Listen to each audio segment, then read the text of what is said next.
भारत में क्या किया, मूल रूप से जो हमारी साइट्स थी इस तरह की, उनको स्टडी करना स्टार्ट किया, उनका कंजर्वेशन स्टार्ट किया, आपके मोनूमेंट्स को देखना स्टार्ट किया, आपके इवन जितना आपका ये आपका माउंटेन्स हैं इनके सर्वे स्टार्ट किए। तो जो स्टार्टिंग थिंग है वो आज भी आर्काइव्स की फाइलों के अंदर एग्जिस्ट करती है। हम कैलाश टेम्पल की अगर बात करें तो कैलाश टेम्पल को आर्काइव से कैसे रिलेट करें, तो आर्कियोलॉजिकल सर्वे ऑफ इंडिया जो डिपार्टमेंट है उसकी कुछ फाइल्स में बहुत सारे जिक्र हैं जहाँ पे कैलाश टेम्पल आता है। वो कई तरह से आता है कि वहाँ पे वेंडलिज्म हो रही है, वहाँ पे रिपेयर हो रहा है, वहाँ का ट्रैफिक स्ट्रक्चर है, वहाँ पे वाटर रिपेयर करना है, वहाँ पे पानी का ये हो गया, ठीक है ना। वो डिजास्टर जैसे नेचुरल डिजास्टर है, हो गया।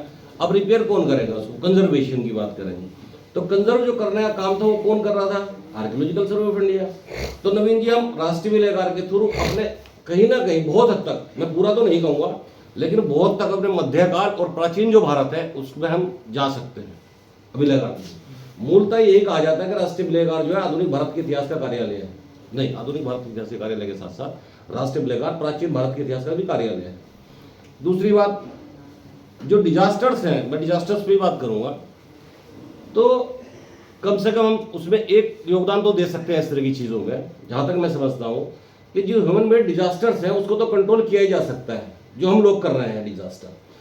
जहाँ तक बात है कि भाई नेचुरल डिजास्टर, नेचुरल क्लाइमिटी है, कोई अर्थक्वेक हो गया या कैलाशनाथ टेम्पल का एक हिस्सा गिर गया, तो वो तो आप रेस्टोर नहीं कर सकते।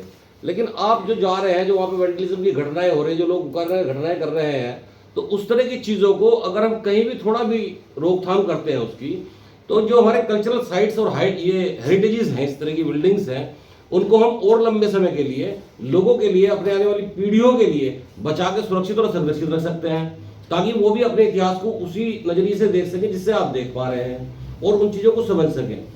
दूसरी बात, राम मंदिर की बात आई थी। जहाँ तक राम मंदिर की बात और कैलाश टेम्पल, हम मशीन से कटिंग करेंगे और हाथ से कटिंग करेंगे, आप देख लेना ड्यूरेबिलिटी दोनों की फर्क आएगी। पता है कि वो कैलाश टेम्पल पा जाए, लेकिन जो स्ट्रक्चर हम आज डिजाइन कर रहे हैं और स्ट्रक्चर को खड़ा कर रहे हैं, वो स्ट्रक्चर उतना लंबे समय नहीं टिकेगा, किसी भी सूरत में नहीं टिकेगा। ना तो उसका ठीक है, आप उसको छोड़कर बहुत ज़्यादा कंजर्वेशन में भी जाते हैं, मैं राम टेम्पल पे की बात कर रहा हूँ, तो भी जिस ढंग से वो क्राउड होगा वहाँ पर, जिस ढंग से चीज़ें होंगी, उस ढंग से उसको नहीं रोक पाएंगे। उन मंदिरों के चलने के कई कारण और भी हैं कि इतने लंबे समय 500, 700, 800, 1000, 2000 शताब्दियों से वो टिके हुए हैं, कि जो लोगों का इंटरेक्शन और लोगों का जो थॉट प्रोसेस है वो भी कहीं ना कहीं बदल रहा है उन चीज़ों को लेके। पहले थॉट प्रोसेस वो बहुत अलग थी, साहब ने बताया अभी कि वो गोल्डेस्ट प्लेस है, तो वहाँ कोई रिक्वायरमेंट नहीं है किसी आम आदमी की। अभी क्या होगा कि नहीं, मूव टू अयोध्या, अभी समझ रहे ना मेरी बात, दे रहा है डिफरेंस। साहब बोलने से बच रहे थे उस बात को, मैं उस बात को क्लियर ही कर दे रहा हूँ। तो वो जो चीज़ है, वो जो डिफरेंस है, उस डिफरेंस को हम बहुत देर तक नहीं मेंटेन कर पाएंगे। वो जो चीज़ होगी होगी वो निश्चित रूप से। तो मेरा कहना यह है कि वो ठीक है, आस्था की बात साहब ने की थी, हरीश साहब ने की थी शायद, है ना। आस्था वहाँ पे भी और आस्था वहाँ पे भी है, हमारी आस्थाएं हैं। अब सवाल इस बात का है कि जो जनरेशन है, आज की जो जनरेशन है, वो इक्विपमेंट्स के साथ बहुत तेजी से उन चीज़ों को कर देना चाहती है। उसके अलग अलग तरीके और प्रारूप हो सकते हैं, अलग अलग मतलब हो सकते हैं, अलग अलग चीज़ें हो सकती है। किंतु उस समय जब लोग उसका निर्माण कर रहे थे तो उनके जो उद्देश्य थे वो अलग किस्म के थे, उनकी निश्चिंता अलग थी, उनके मोटिव्स अलग थे। तो जो उस ढंग से उसको डिजाइन बनाया गया वो बिल्कुल उस सोच से अलग था, इसीलिए वो 2000 साल तक टिकी हुई हैं चीज़ें। मैं तो अभी भी बस सिर्फ फाउंडेशन के माध्यम से और आप लोगों को यही कहना चाहूँगा कि जब भी हम इस तरह की साइट्स पे जाते हैं, कुछ भी जाते हैं, तो कोशिश की जाए, लोगों को भी अवेयर किया जाए इन चीज़ों से कि भाई जो इस तरह की चीज़ें हैं, तोड़ फोड़, कुरेदना, ढकना, तोड़ देना, वो न किया जाए। आर्कियोलॉजिकल साइट डिपार्टमेंट का भी एक आजकल इशू है जो मुझे अपना ऑब्जर्वेशन मेरा है कि लगातार सब कुछ चीज़ें हो रही हैं। लेकिन जैसा कि मैं एक बार वहाँ गया था, साहब ने भी बोला था, कौन सा मंदिर जो जिसका डुप्लीकेट बनाने की बात चल रही है, कोणार्क मंदिर, मैं वहाँ पर 2 या 3 बार गया हूँ। मैंने वहाँ पर लगातार देखा है कि कंजर्वेशन का काम चल रहा है पिछले कई सालों में, 10 सालों में, 15 सालों में, कि कंजर्वेशन का एक साइड में काम चल रहा है और वो काम लगातार चल रहा है। इवन हम यहाँ तक नहीं कर पाए कि उसका जो अंदर वाला जो सेंटर वाला एरिया है उसको पब्लिक के लिए ओपन कर पाए। हमने डिक्लेयर कर दिया कि भाई डेंजरस है, भाई डेंजरस है, दैट्स फाइन। लेकिन जब अगर आप इतने फास्ट टेक्नोलॉजी आज काम कर रहे हैं, आप 2 साल में मंदिर निर्माण कर सकते हैं, तो आप इसको यार 2-4 साल में इसको भी तो कहीं ना कहीं मतलब स्टेबल कर सकते हो कि तो people can visit inside this. Qutub Minar आपने बंद कर दिया, अंधेरा हो गया, लोग गिर गए, लोग मर गए। तो जो इस तरह की भी चीज़ें हैं, कम से कम जब तक वो जनरेशन जिसकी आप बात कर रहे हैं वो उससे अवेयर नहीं होगी, उस स्थापत्य से, उस आर्किटेक्चर से, उस आर्कियोलॉजी से नहीं जानेगी, जब तक वो नया निर्माण कैसे करेगी उस आधार पर, या उस तरह की निर्माण कैसे करेगी।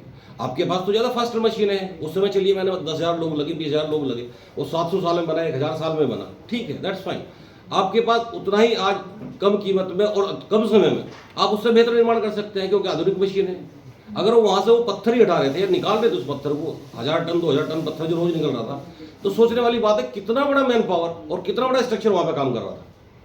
इन ग्रेवर्स थे जो ग्रेव कर रहे थे, जो मूर्तियाँ बना रहे थे, इसको पेंटर्स थे, पेंटिंग्स आज तक एग्जिस्ट कर रही हैं वहाँ पे। तो हमारी पेंटिंग्स जो हम बनाते हैं, आज पेंटिंग्स बनवाते हैं, 3 साल में गायब हो जाती है पेंटिंग का कलर, जबकि वो सारा नेचुरल था। उनकी टेक्नोलॉजी की बात अगर हम करें तो कलर पे भी कितनी पावरफुल टेक्नोलॉजी थी। स्ट्रक्चर की बात तो हो ही रही है, स्ट्रक्चर पर सबने बात कर ली कि भाई हमने बना दिया सब कुछ, ठीक है, उन लोगों ने किया। लेकिन मेरा कहना यह है कि इन चीज़ों को कंजर्व, प्रिजर्व और स्ट्रीमलाइन करके आगे की जो जनरेशन है उनको भी दिया है, उनको बताया भी जाए। अभी भी मैं ये दावा कर सकता हूँ कि जो लोग आजकल स्कूल ऑफ प्लानिंग आर्किटेक्चर करके जाते हैं, they are unable to thought about the thought of the person. वो जो इंजीनियर उस टाइम था, उसके थॉट को कहीं भी ना कंपीट कर सकते, ना कंपेयर कर सकते। तो जरूरत इस बात की है कि जब तक लोग उस इतिहास में नहीं जाएंगे, उसको नहीं समझेंगे, तब तक जो नया निर्माण हम कर रहे हैं, जो नई चीजें हम कर रहे हैं, हम उसके इक्विवेलेंट कभी भी नहीं कर पाए। तात्कालिक कर सकते हैं, मतलब अस्थायी नहीं कर सकते। धन्यवाद। इन्हीं बातों के साथ मैं शंकर सर से रिक्वेस्ट करूंगी वो इस सेमिनार को कंक्लूड करें अपने थॉट से। Dr. Mohanty, Dr. Pradeep and fellow participants, let me first run through the role for which I have been invited, and that is to chair over the session. And so I must sum up quite a few